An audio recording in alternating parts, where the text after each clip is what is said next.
Follow the leader, not your leader, but follow the leader. Follow the leader. Anybody ever played that song or played the game Follow the Leader? Anyone ever heard of the song Follow the Leader? It was in Peter Pan. How's it go? I think it goes, in the leader, we're following the leader wherever he may go. All right. I think the mothers probably knew that more than the fathers and some of the kids. Kids learn this at a young age. They get to the point. We follow the leader. This is something we instill in children. And this is something as adults we need to get to. Now, ultimately, Jesus is the ultimate leader. He's the leader. He is the leader that we follow. So I want to get that clear because what I'm going to talk about today is kind of a little bit off of that topic, but I want you to know that that is what I believe and that we are to believe is that Jesus is the ultimate leader and he is the one that we follow. Amen? Okay. Now what I'm going to discuss today is more about following other leaders who follow Christ. Learning from people who know more than you or are better than you at something. Sometimes it's hard to follow Christ because we don't get a present, visual, physical example of him. I don't get the opportunity to look at literal Jesus and watch him in order to learn what he does. To be a visual learner means I don't do well building a deck by reading a book. But if you show me how to build a deck, I will build a deck and I build it well. I'm a visual learner. A woman might say, if I read a book, I may not learn well how to put on makeup. But if you teach me how to put on makeup, I can put on makeup well. I'm a visual learner. Do we have any visual learners in the church today? Okay, so probably a little more than half of us are visual learners, meaning we learn better by seeing something displayed for us. 1 Corinthians 11:1 says, imitate me just as I also imitate Christ. Now, we could get caught up in saying, no, you don't imitate a person, you imitate Jesus. But that's not what Paul says here. Paul says, imitate me just as I also imitate Christ. We know that the Corinthians had some issues. And maybe they had trouble learning how to imitate Christ. So he says, hey, I am demonstrating Christ, so observe me. Look at me and watch me and see what I do. And then you can learn and you can do the same thing. And therefore, you will be also imitating Christ. Make sense? Okay, so Paul represents Jesus well. And he's saying, watch me because I'm representing Jesus well. Sometimes you need to find someone who represents Jesus well and imitate them. Find someone who is more spiritually mature than you that you can imitate. That person doesn't even need to be better than you at all things. Like that person doesn't need to be better than you spiritually in all aspects of spiritual things. That person that you're imitating, that you're observing, that you're learning from, only needs to be better than you at one thing. Because if there's one thing that they're better than you at, you can learn that one thing if that's the only thing.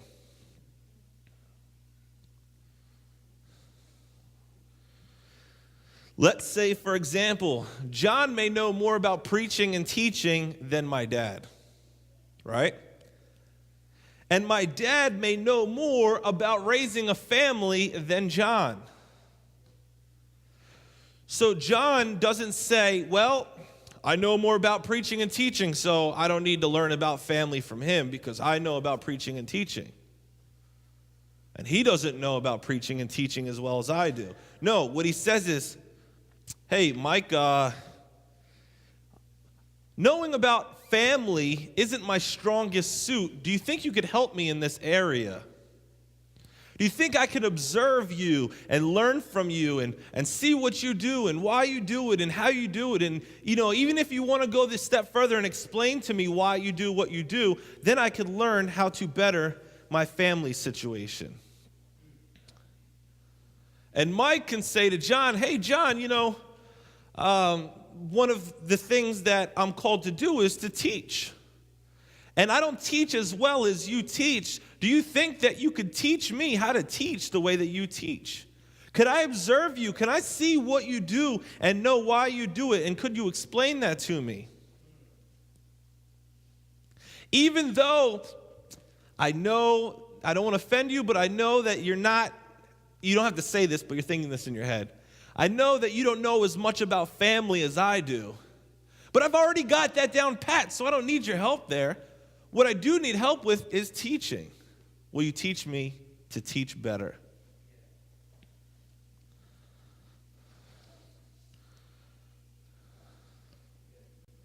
Neither one is better than the other at everything, but each one has something better than the other person. Now, it takes humility to step out and say, that person is more successful than I am at something. Humility. Pride is the opposite. Pride says, I don't need your help. I can do it myself. That's pride. I've got it all figured out. Well, you probably don't have it all figured out. That's probably why you're kind of in this jam. And there is a person here that can help. See, what Satan does, as Satan comes in and he makes you think negatively like, I'm not as good as that person. I'm a loser. That person's got it, but I am awful. Where God didn't place that person in your life to make you look bad, God placed that person in your life so that you can learn from them. You see that? He surrounded you with these people that have what you don't so that you can get some of that. Amen? Amen. This is good stuff, church. We know that pride comes before the fall. Maybe you've fallen already because of pride, or maybe you're going to fall because of pride. But you don't have to, because God has provided for you numerous examples and people that can help you.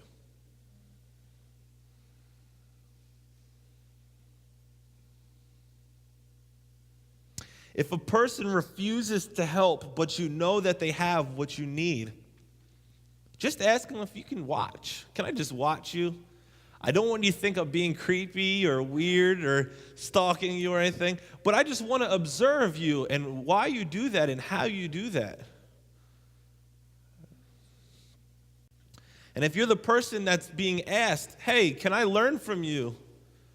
Take that with honor. Like, feel privileged that somebody thinks that you do something well, and do everything you can to give them what they asked for.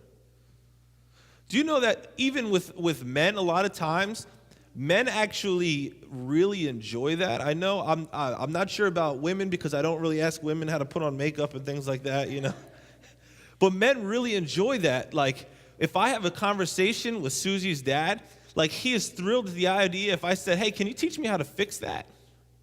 I'm sure Lee's probably the same kind of guy. If you asked him, hey, man, can you show me how you did that? He'd probably be like, yeah. So what I did is I hammered this and I nailed that, and and they actually really enjoy that. So don't be afraid to ask people for help, because people actually enjoy helping.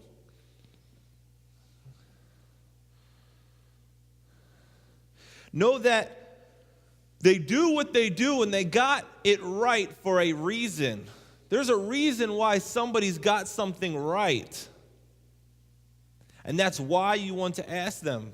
It wasn't by mistake. Things don't usually, and I'm going to say usually, happen that are outstanding on accident.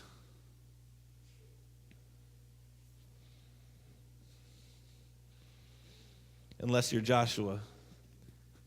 I mean, I'm just kidding. All right, anyway. Okay, so listen. Even in the natural things, I've had this recent revelation. There's a lot of us who are in our 20s and 30s, and we're really immature. Now, I'm not talking about immature like you play Nintendo or you're just, standing up in the middle of service and you just start giggling and doing, I don't know. Just not that kind of immature. But there are ways that we are still acting like children. You've heard the term, what does Jesus do? What would Jesus do? But I've had this new thing. Now, I'm not replacing Jesus, but there's an imitation that I am referencing, an example that is in my life where I've begun to say, what would my dad do? What would Lee do? What would Jim do? What would Steve do? What would John do? And I begin to look at the mature men in the church, and I begin to look at them as examples and say, what would they do? I'll give you an example. So I was the type of guy that would get in my car and the check engine light would go on. Oh, man, check engine light. I got to see if there's a problem, a major problem, and I take it down to the shop and they say, oh, that's an oxygen sensor problem. You could actually change it, or you could actually keep it broken for an entire year until you need to get your inspection again. But when you get your inspection, you need a new one. And I'd go, oh, really? Oh, great. I'll wait a whole year until my inspection, and then I'll change my oxygen sensor. Because I don't have to do it now, and it's not really harming me that I know of. I don't know, some would argue and say the oxygen in the air, whatever. I don't know, or car problems. I'm not a mechanic. But all I know is that he said it's okay, and so I'm going to wait it out. But my perspective is changing from an immature man to a mature man by looking at mature men as examples. And I would say, what would my dad do? My dad would take it down to the shop and he'd immediately get it fixed. What would Lee do, Steve do, Jim do? What would these guys do? They would immediately go get the problem fixed, right? Would you guys do that? Okay. So, me being, prior to this revelation, immature in these areas, that's the way that I think. Or, my tires are getting a little bit low, a little bit bald. I'll just wait for it to pop before I get a new one.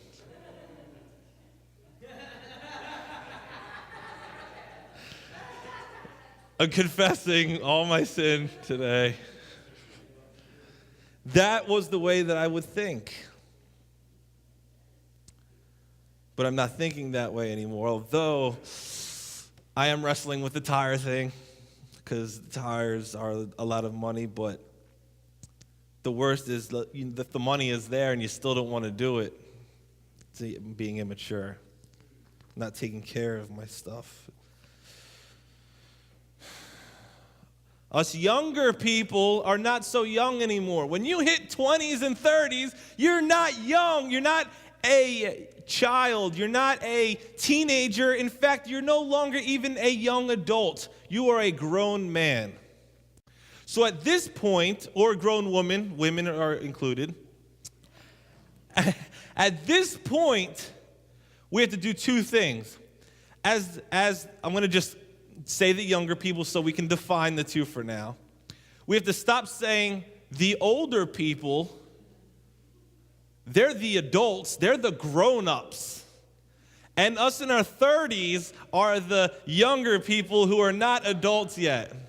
So the older people can't look at the 30-year-old and say, those kids. And the 30-year-olds can't look at the older people and say, adults. Because now we're all in the same playing field here. So we ought to start acting like we're in the same playing field.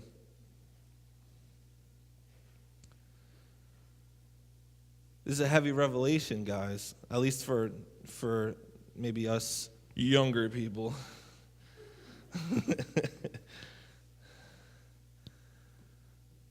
Younger women can observe the mature men, or I can say maybe immature women can observe the mature women. How they show great hospitality. Me and John were talking about this, looking at people, women in the church as examples. If you go to certain women's houses, when you walk in that room, you're in there for 30 seconds. Can I get you anything to drink? Can I get you something to eat? Next thing you know, there's food everywhere, and there's chips, and there's pretzels, and there's, lasagna, and there's all these different things, and here's the remote to the TV. Would you like a blanket? Everything that you possibly need to be comforted is presented to you. That is what mature women do. This is something that the younger women could learn from, as well as the men. How about financial giving? Sometimes the immature crowd will say, yep, $5. Yep, $10. Yep, $20. What would the mature adults in the church do? They'd give 10% of their income. But we think we're not really an adult yet, so throw $5 in there and go buy a pair of Jordans, or whatever, I don't know. Start thinking like those that are more mature. Imitate those who are mature. Follow the leader. They are leading by an example. They are good at something. Allow them to be your leader in that area and follow them. In fact, the Bible says the word follow means to mimic.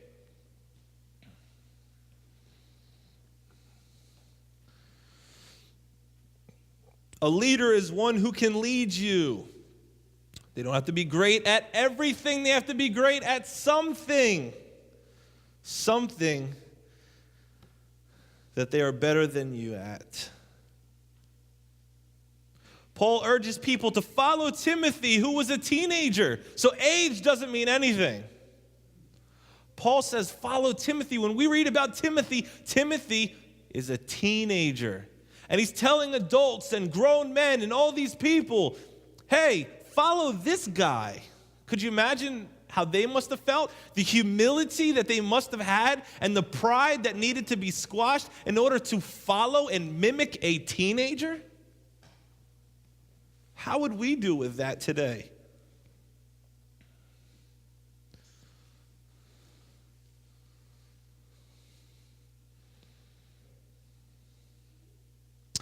He says, imitate Timothy, who imitates me, Paul, who imitates Christ.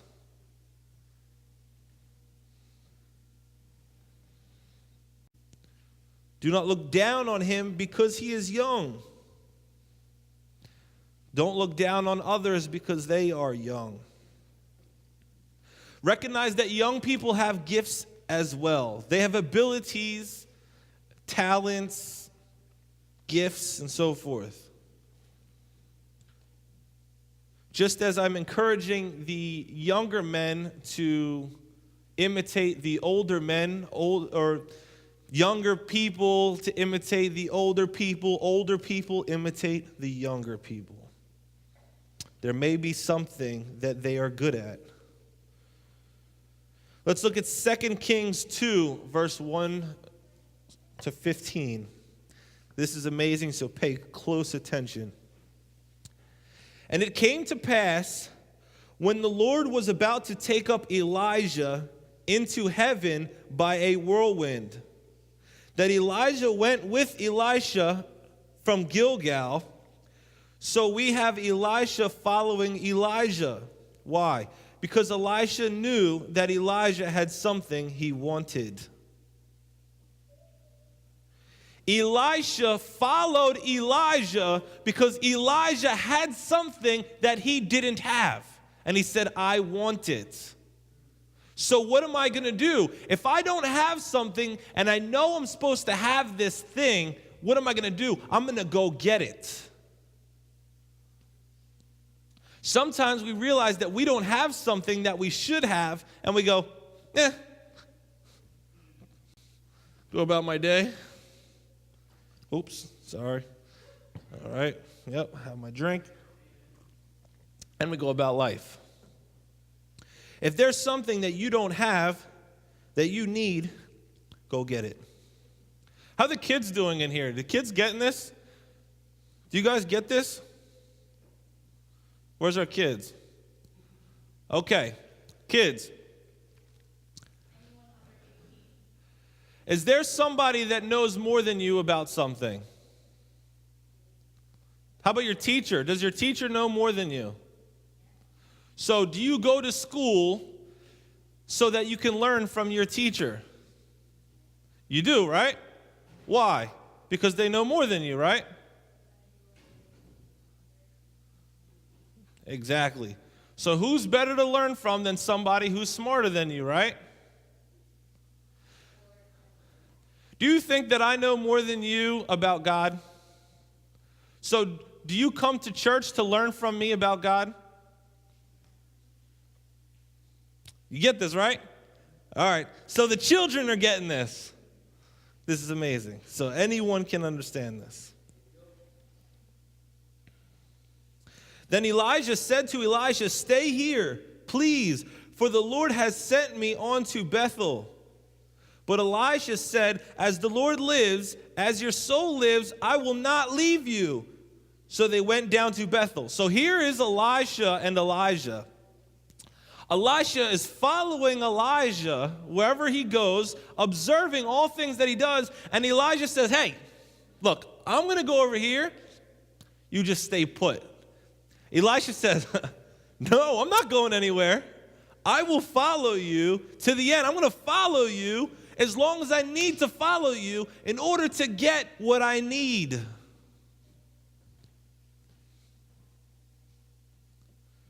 Elisha wants it so bad, he refuses to leave Elijah's side. Now the sons of the prophets who were at Bethel came out to Elisha and said to him, "Do you know that the Lord will take away your master from over you today?" And he said, "Yes, I know. Keep silent." Then Elijah said to him, "Elisha, stay here, please, for the Lord has sent me on to Jericho." So he's saying again, "I'm going to go to this other place now. You stay put." He says, "I'm not going anywhere. I'm going to follow you to the end till I get what I need." Now the sons of the prophets who were at Jericho came to Elisha and said to him, "Do you know that the Lord will take away your master from over you today?" He said, "Yes, I know. Keep silent." Some of us need to observe someone else the way Elisha is observing Elijah. Then Elijah said to him, "Stay here, please, for the Lord has sent me on to the Jordan." But he said, "As the Lord lives, as your soul lives, I will not leave you." So the two of them went on. So numerous times Elijah is trying to brush him off. And he's saying, "I'm not going anywhere." That's how bad he wants it. Notice he's following him to Bethel. He follows him to Jericho. He follows him to the Jordan. What a commitment. And 50 men of the sons of the prophets went and stood facing them at a distance, while the two of them stood by the Jordan. Now Elijah took his mantle. Mantle, we'll call it a jacket for now. And that defines who he is. It's kind of like a priest wears a garment. You can identify a priest by his garment. Similar thing. He rolls it up, he struck the water, and it divided this way and that, so that the two of them crossed over on dry ground. See that miracle? He takes it off, he rolls it up, smacks the water, it parts. This is going to be important in a few minutes. And so it was, when they had crossed over, that Elijah said to Elisha, Ask what may I do for you before I am taken away from you?" So finally he says, "What can I do for you? How can I help you? What can I give you?" Elisha said, "Please, let a double portion of your spirit be upon me." Elijah finally says, "What do you want?" And the answer is, "What you have times 2. So he says, "What do you want?" Elijah says, "I want what you have, and I want double of it." Verse 10, so he said, "You have asked a hard thing. Nevertheless, if you see me," if you what? See me. So there's an observation, there's a seeing, there's a watching that is taking place. If you see me when I am taken from you, it shall be so for you. But if not, it shall not be so. If you watch, you can receive. But if you do not watch, you will not receive. If you go to school, you will learn. If you don't go to school, you will not learn. Simple, right?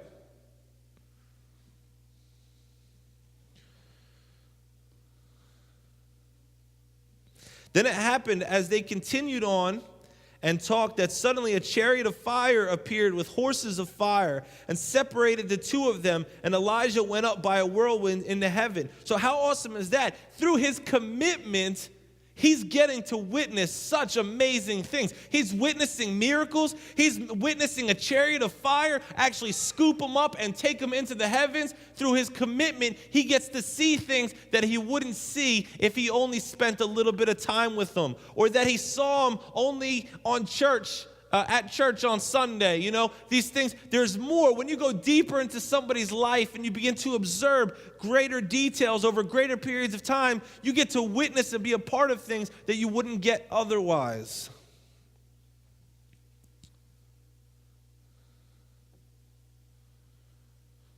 Elisha saw it and he cried out, my father, the chariot of Israel and its horsemen.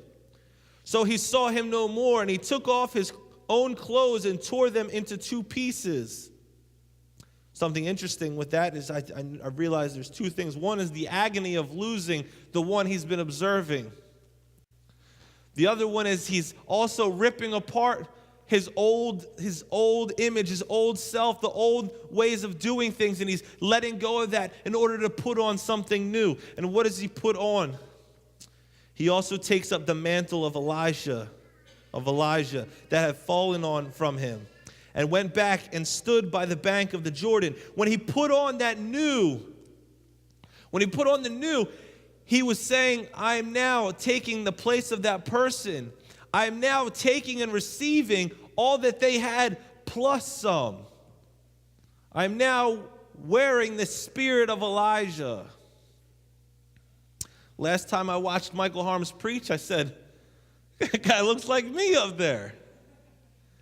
Because he's been observing me and learning from me and things like that he is taking on my position in a sense. Now, he's not taking my position, but he's taking on all that stuff on himself so that he is able to do what I can do and maybe even more in the future.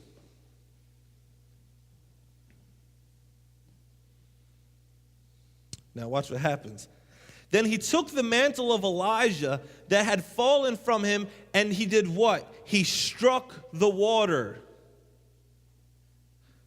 and said, where is the Lord God of Elijah? And when he also had struck the water, it divided this way and that, and Elisha crossed over. Through learning and observing Elisha was now able to do the very same things Elijah did.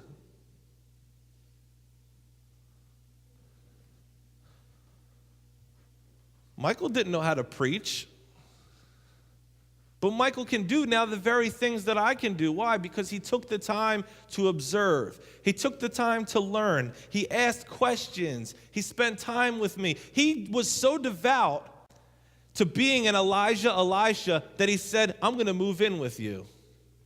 I'm actually going to rent from you so that I could observe you all the time.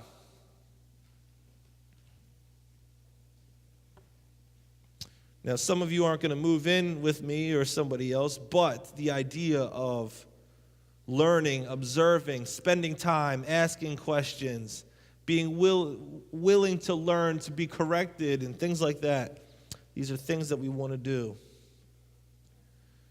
So Elisha is able to do the very same miracles and double what Elijah could do. Now, when the sons of the prophets who were from Jericho saw him, they said, the spirit of Elijah rests on Elisha.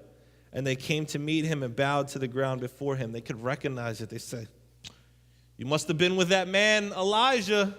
I could see it on you. These men must have been with Jesus. Remember when they said that to the disciples?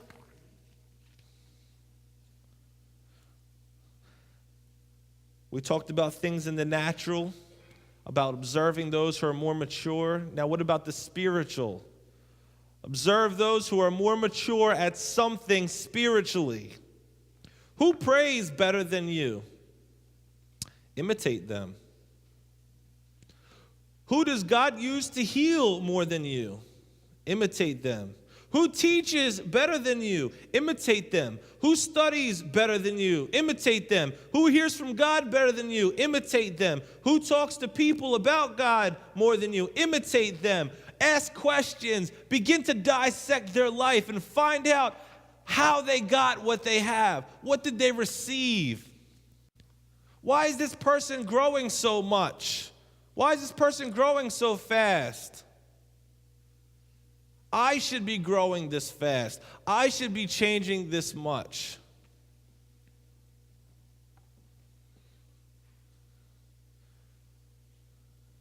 Find out what they do and do it. Simple as that. If I wanted to be a basketball player and Michael Jordan was sitting right in front of me, I would say, how do you do it? Would you teach me? Who better to learn from than somebody who's better than me?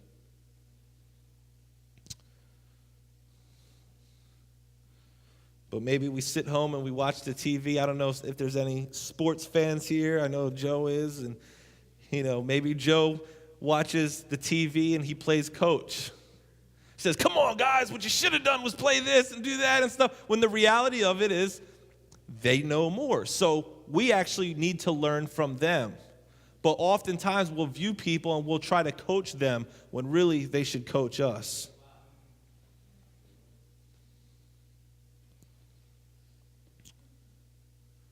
In the same way we learn from others' success, we can also learn from others' mistakes. Paul says in 1 Corinthians 10 that the Israelites were actually an example of what not to do. They were an example of what not to do. He says, remember the Israelites when they were in the wilderness and then I killed them all off and all that stuff? He said, you know what? Learn from that. In the same way we can learn from others' mistakes.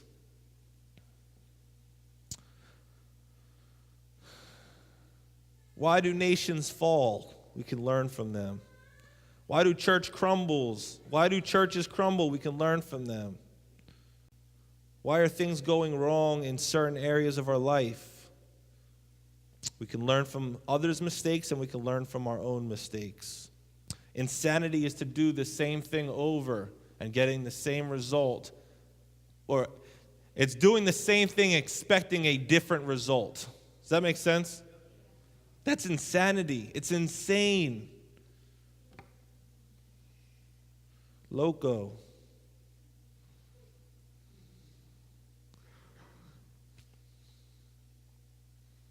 So God put people in your path to learn. I'm going to just throw some random things out there. Just as I had said with my car problem, what would this person do? With this problem, what would that person do? In the same manner, if you see someone sick, what would Travis do? If you see somebody broken, what would John do? If you see someone hungry, what would Laura do? If you see somebody, and so on. Begin to look around and observe others who may be good at something and say, hey, what would that person do in this situation? Because I know that they imitate Christ in these situations. And it's a little hard for me to understand because I don't really read well and digest it well and understand it. But I know that these people, I can see that they're doing these things. And so I'm going to imitate them because they imitate Christ. Does that make sense, guys? So begin to think of that throughout the week. So let's begin to learn by observing the successes of others and mimic those things that are done so we too can be successful. There are some that are more successful at things, and there are some things that you are more successful at. Someone asks you, can I learn from you? Say yes. And have the humility to ask someone else, can you help me with this thing? Can I learn from you? Can I observe that? Amen?